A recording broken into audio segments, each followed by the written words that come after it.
Assalamualaikum warahmatullahi wabarakatuh. Alhamdulillahirabbil alamin. Qala Allahu ta'ala fi kitabihil karim. A'udzubillahi minasyaitonir rajim. Bismillahirrahmanirrahim. Wa ma khalaqnas samaa'a wal arda wa ma bainahuma la'ibin. Wassalatu wassalamu ala nabiyyina Muhammadin wa ala alihi wa ashabihi wa ummatihi ajmain. Sahabat sekalian, kita berjumpa lagi di dalam program Islam Futuristik episode yang ke-85. Kita akan melanjutkan kajian kita tentang Ramadan yang penuh dengan hikmah ini. Di episode yang lalu kita sudah melakukan kajian terkait dengan momen-momen di dalam bulan Ramadan, turunnya para malaikat kepada kita semua. Ada 3 momen yang sudah kita bahas dalam kesempatan di episode yang lalu itu. Bahwa di dalam bulan Ramadan, Al-Quran mengabarkan ada sejumlah malaikat, termasuk malaikat Jibril, yang diturunkan ke langit dunia ini untuk menemui beberapa orang. Di antaranya adalah 1 kepada Rasulullah Muhammad SAW pada saat beliau menerima wahyu yang pertama.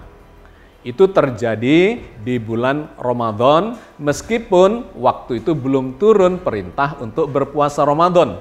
Karena wahyunya memang baru turun di kali yang pertama itu.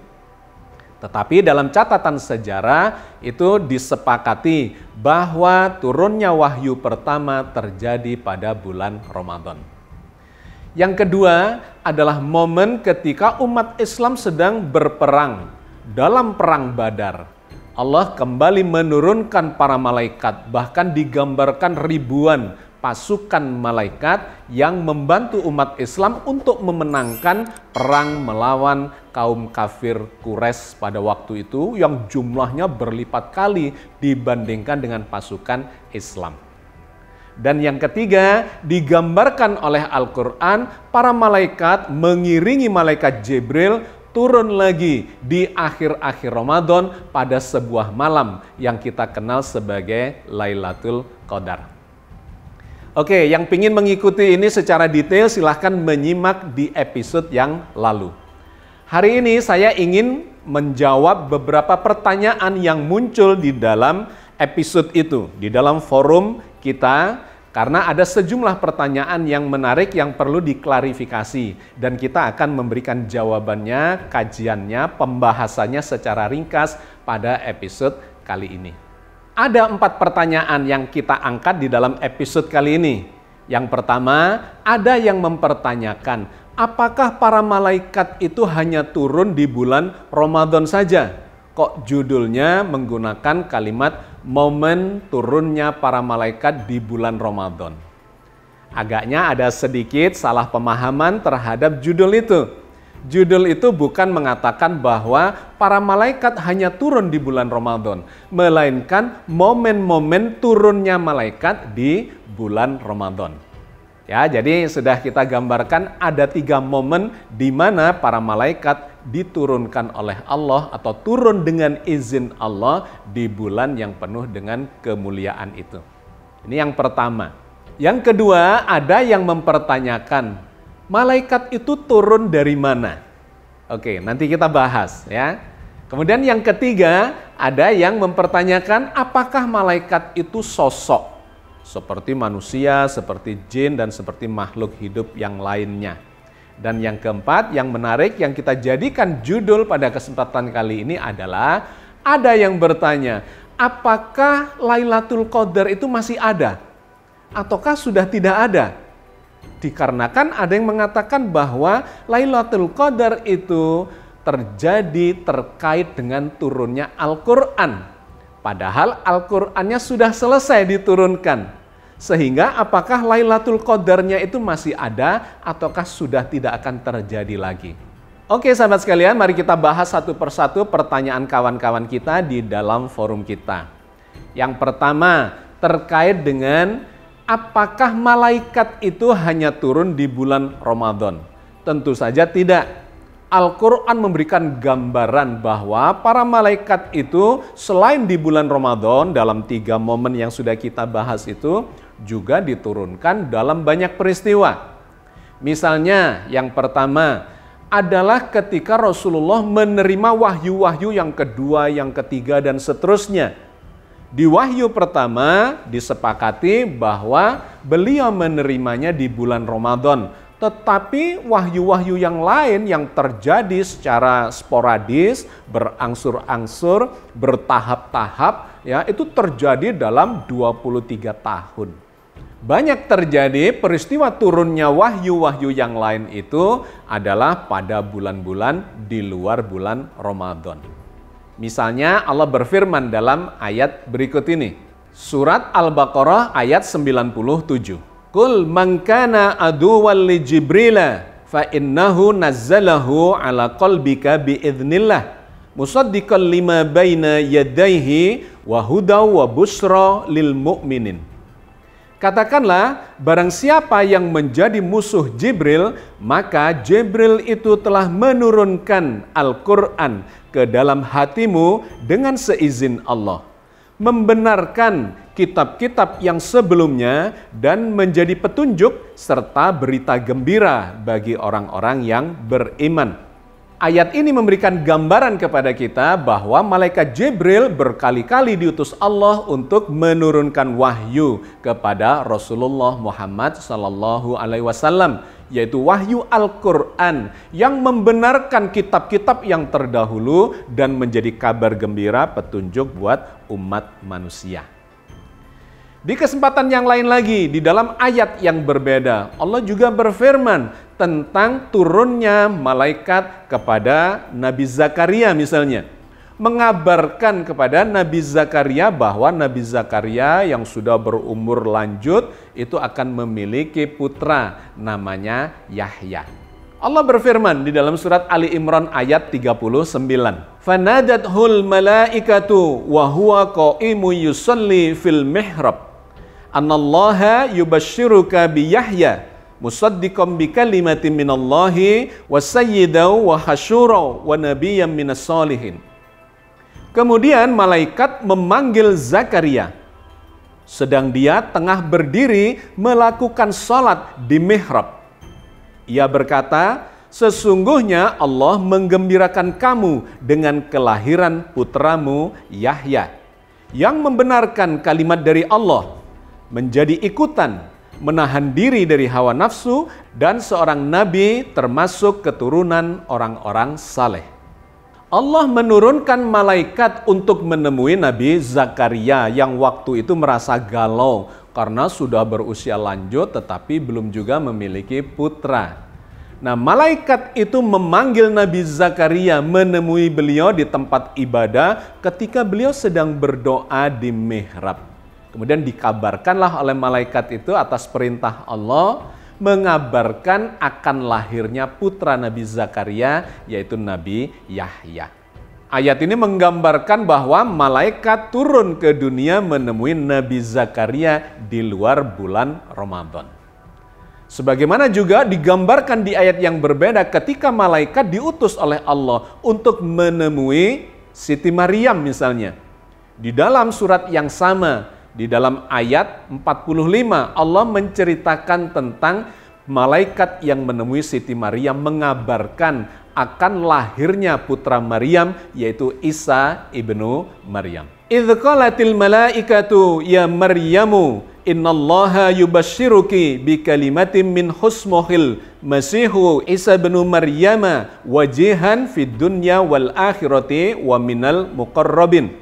Ingatlah ketika malaikat berkata, "Hei Maryam, sesungguhnya Allah menggembirakan kamu dengan kalimatnya, seorang putra namanya Al-Masih Isa putra Maryam, seorang terkemuka di dunia dan di akhirat, dan termasuk orang-orang yang didekatkan kepada Allah."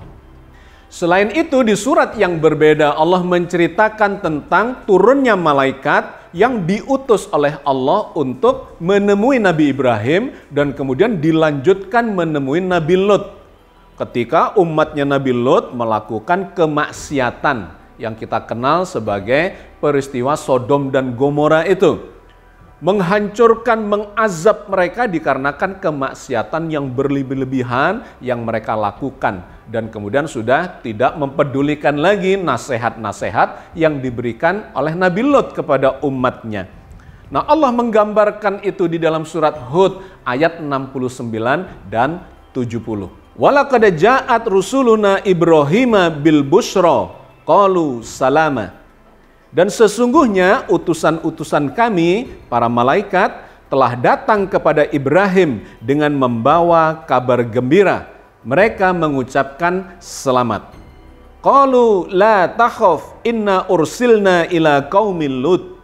Malaikat itu berkata, janganlah kamu takut, sesungguhnya kami adalah malaikat-malaikat yang diutus kepada kaum Lut. Kedua ayat ini bahkan menggambarkan yang diutus oleh Allah untuk menemui Nabi Ibrahim dan kemudian Nabi Lut itu bukan cuma satu malaikat, tapi beberapa malaikat. Artinya para malaikat dan kemudian termasuk malaikat Jibril itu diturunkan Allah selain di bulan Ramadan, di hari-hari biasa, di bulan-bulan biasa untuk berbagai macam kepentingan. Diutus kepada para nabi, kepada para rasul, bahkan dimungkinkan kepada manusia-manusia selain nabi dan rasul, mereka mewahyukan apa-apa yang diperintahkan oleh Allah untuk disampaikan. Perintah untuk turun kepada selain nabi dan rasul itu misalnya terjadi pada Siti Maryam. Beliau bukan nabi, bukan rasul, tetapi Allah mengutusnya atau mengutus malaikat dan Jibril untuk menemui Siti Maryam menyampaikan apa yang perlu disampaikan kepada beliau. Atau di ayat-ayat yang berbeda Allah bercerita misalnya terkait dengan malaikat Raqib dan Atid yang mendampingi seluruh manusia di muka bumi ini untuk mencatat, merekam seluruh amal perbuatan mereka yang nantinya akan dijadikan bukti di hari pengadilan akhirat. Allah berfirman di dalam surat Qaf ayat 17 dan 18. Idh yatalaqqal mutalaqiyani 'anil yamini wa 'anil shimali qa'id ma yalfidhu min qaulin illa ladaihi raqibun atid. Ketika dua orang malaikat mencatat amal perbuatannya, seorang di sebelah kanan dan yang lain di sebelah kiri dalam kedudukannya. Tidak ada suatu ucapan pun yang diucapkannya, melainkan ada di dekatnya malaikat pengawas yang selalu hadir. Jadi pada setiap kita ini ada malaikat yang selalu mengawasi kita, disebut Raqibun Atid. Pengawas yang selalu hadir, yang tidak pernah tidak hadir, tidak bersama dengan kita. Selalu mendampingi kita sejak kita dilahirkan sampai nanti datangnya maut. Dan kemudian dilanjutkan dengan hari pengadilan di mana catatan para malaikat itu akan dijadikan sebagai bukti atas amal perbuatan kita. Disebut sebagai malaikat Raqib dan Atid karena di bagian terakhir dari ayat itu mengatakan Raqibun Atid. Ma yalfidhu min qaulin illa ladaihi raqibun atid. Tidak ada satu ucapan pun yang lolos dari catatan mereka. Karena di sekitar kita selalu ada malaikat yang mengawasinya dan selalu hadir. Dan kemudian malaikat yang lain yang diutus Allah untuk menemui siapapun ya manusia di muka bumi ini pada saat kematiannya, yaitu malaikat maut. Allah menceritakan tentang diutusnya malaikat maut itu untuk menemui manusia yang sudah saatnya datang ajalnya itu. Seperti difirmankan Allah dalam surat As-Sajdah ayat 11. Qul yatawaffakum malakul mautil ladzi wukila bikum tsumma ila rabbikum turja'un. Katakanlah, malaikat maut yang diserahi untuk mencabut nyawamu akan mematikanmu. Kemudian hanya kepada Tuhanmu lah kamu akan dikembalikan. Sahabat sekalian, begitu banyaknya berita dari dalam Al-Quran yang menggambarkan bahwa para malaikat itu diutus Allah, diturunkan oleh Allah dari alam malakut ke alam dunia ini untuk berbagai urusan. Di antaranya menyampaikan wahyu kepada nabi, kepada rasul, atau kepada orang-orang manusia-manusia yang bukan nabi dan rasul sekalipun, Karena memang malaikat adalah utusan Allah untuk menyelesaikan berbagai tugas, berbagai urusan terkait dengan makhluk-makhluknya. Oke, sahabat sekalian, itu adalah jawaban dari pertanyaan yang pertama. Yang kedua, kemudian ada yang mempertanyakan, malaikat itu diturunkan dari mana sih? Sehingga sering menggunakan diksi atau istilah diturunkan ke langit dunia ini. Nah, sahabat sekalian, mari kita baca dalam sejumlah ayat yang menceritakan tentang diturunkannya malaikat itu. Ternyata Allah menggambarkan malaikat itu memang berada di alam yang lebih tinggi, di ufuk yang tinggi. Suatu ketika diceritakan malaikat Jibril mendatangi Nabi Muhammad dari ketinggian ya di ufuk yang tinggi menuju mendekat kepada Nabi Muhammad sampai jaraknya sekitar 2 busur panah atau bahkan lebih dekat lagi. Allah berfirman di dalam surat An-Najm ayat 6 sampai dengan 9. Dzu mirratin fastawa wa huwa bil ufukil a'la thumma dana fatadalla fakana qaba qausaini au adna. Yang mempunyai akal yang cerdas dan dia, Jibril, menampakkan diri dengan rupa yang asli. Sedang dia berada di ufuk yang tinggi. Kemudian dia mendekat lalu bertambah dekat lagi. Maka jadilah dia dekat kepada Muhammad sejarak 2 ujung busur panah atau lebih dekat lagi. Sahabat sekalian, ini adalah salah satu ayat yang menggambarkan bahwa malaikat itu turun dari ufuk yang tinggi. Atau yang sudah pernah kita bahas adalah turun dari langit yang berdimensi lebih tinggi. Menurunkan dimensinya untuk menemui manusia yang hidup di langit pertama ini. Maka digambarkan dengan istilah turun. Kemudian yang ketiga, ada yang mempertanyakan, sebetulnya malaikat itu apakah berupa sosok? Ya, jawabannya sangat jelas, malaikat itu adalah makhluk yang berupa sosok. Karena itu di dalam berbagai ayat digambarkan malaikat dalam istilah mufrad, ya tunggal maupun jamak. Al-malak atau malakun yang bermakna seorang malaikat atau malaikah. Malaikah itu bermakna jamak para malaikat. Artinya berarti berbilang. Kalau dia berbilang ada jumlahnya, maka bisa dikatakan dia sebagai sosok. Sehingga digambarkan ketika Allah menurunkan ribuan malaikat untuk membantu pasukan Islam waktu itu yang berperang dengan pasukan Quraisy, digambarkan jumlahnya ribuan. Maka kita bisa menyimpulkan memang malaikat adalah makhluk yang bersosok. Tetapi kita juga sudah pernah membahas sosoknya bukan material seperti kita, melainkan imaterial. Bukan materi, tetapi berbahan dasar partikel-partikel virtual yang disebut sebagai partikel kuantum. Silakan dilihat di episode-episode yang lalu bahwa malaikat diciptakan Allah dari partikel kuantum yang itu sesungguhnya adalah partikel virtual. Bukan partikel, tetapi di dalam sains disebut sebagai partikel untuk memudahkan perhitungan dan memudahkan perumusannya secara fisika. Dan kemudian pertanyaan yang keempat adalah ada yang menanyakan di forum kita, apakah Lailatul Qadar itu masih ada sekarang? Apakah bukan sudah selesai di masa lalu di zamannya Rasulullah masih hidup? Kita bisa mengkajinya dari sumber di dalam Al-Quran yaitu surat Al-Qadar. Inna anzalnahu fi lailatul qadar wa ma adraka ma lailatul qadar. Lailatul qadri khairum min alfi sahr. Tanazzalul malaikatu warruhu fiha biidzni rabbihim min kulli amr. Salamun hiya hatta matla'il fajr. Sesungguhnya kami telah menurunkannya Al-Quran pada malam kemuliaan. Dan tahukah kamu apakah malam kemuliaan itu? Malam kemuliaan itu lebih baik dari 1000 bulan. Pada malam itu turun para malaikat dan malaikat Jibril dengan izin Tuhannya untuk mengatur segala urusan. Malam itu penuh kesejahteraan sampai terbit fajar. Di dalam ayat ini memang digambarkan bahwa Allah sudah menurunkan Al-Quran di suatu malam yang disebut sebagai Lailatul Qadar itu. Di ayat yang pertama Allah mengatakan, Inna anzalnahu fi Lailatul Qadar. Sesungguhnya kami telah menurunkan. Ya, di situ menggunakan fiilnya, kata kerjanya itu adalah kata kerja lampau. Past tense kalau dalam bahasa Inggris atau dalam bahasa Arab disebut sebagai fi'il madhi.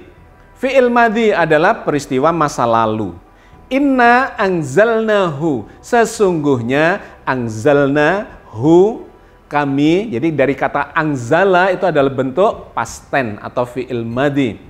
Kemudian ditambahi dhamir kami, inna anzalna, sesungguhnya kami Allah dan para malaikat yang diutus telah menurunkan Al-Quran itu. Kapan itu terjadi? Fi Lailatul Qadar, di sebuah malam yang disebut sebagai malam kemuliaan atau Lailatul Qadar. Jadi kalau kita mengambil ayat ini sebagai rujukan, maka kita mendapati kesimpulan bahwa memang Lailatul Qadar itu sudah terjadi di masa lampau, yaitu pada saat turunnya Al-Quran di bulan Ramadan. Makanya ada yang berpendapat bahwa Lailatul Qadar itu sudah tidak ada lagi sekarang katanya. Kenapa? Karena kalimatnya itu adalah kalimat berita untuk masa lampau, artinya sudah terjadi. Tetapi yang menarik, ketika kita membaca ayat-ayat berikutnya, di rentetan ayat berikutnya kita menemui kalimat tanazzalul malaikatu warruhu fiha biizni rabbihim min kulli amr. Turun para malaikat, ya, tanazzalul malaikatu warruh, dan malaikat Jibril. Ruh adalah sebutannya malaikat Jibril.